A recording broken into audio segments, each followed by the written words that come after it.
party hire far fewer of the consultants than you, not you, but you may think. You'd be surprised, absolutely. There's been some criticism among people in the party that they say that the chair shouldn't also be a lawmaker. Mhm.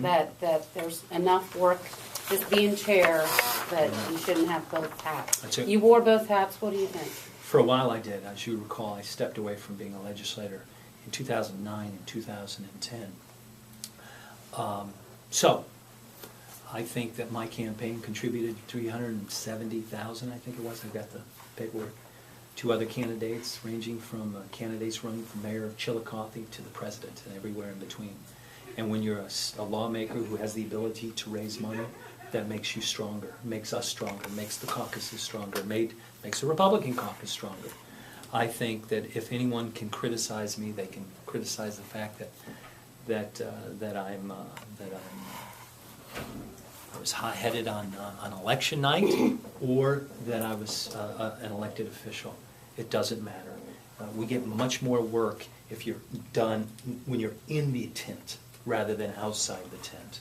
It's something David Pepper knows very, very well, and why I think he's going to be a great chairman. Do you think he's going to run for office then, as the chair?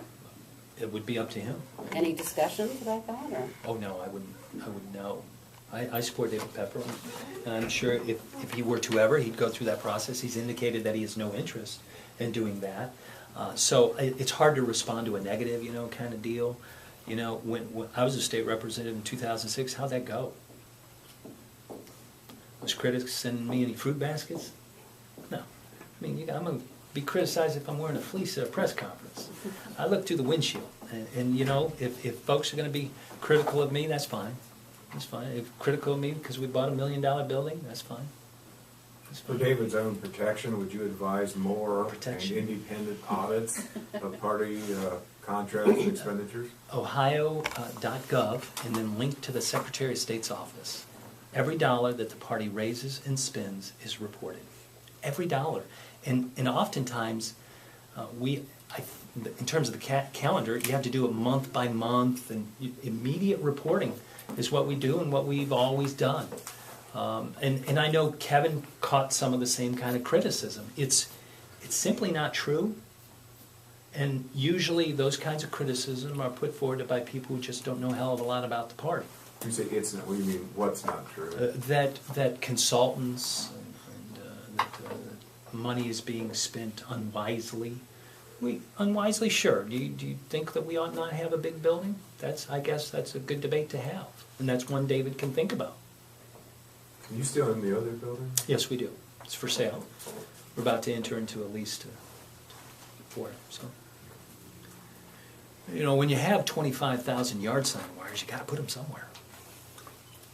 When the Central Committee meets, you can go up to OSU and rent a room, or you meet here.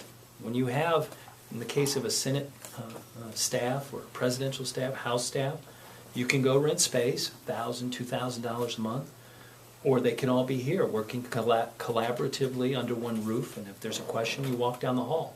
It is a great investment. It's one that Governor Strickland, myself, former Executive Director Doug Kelly, former Chief of Staff John Hazley, labor leaders who've been very supportive of the party thought about extensively. We did our research in 2007, and we made the right decision.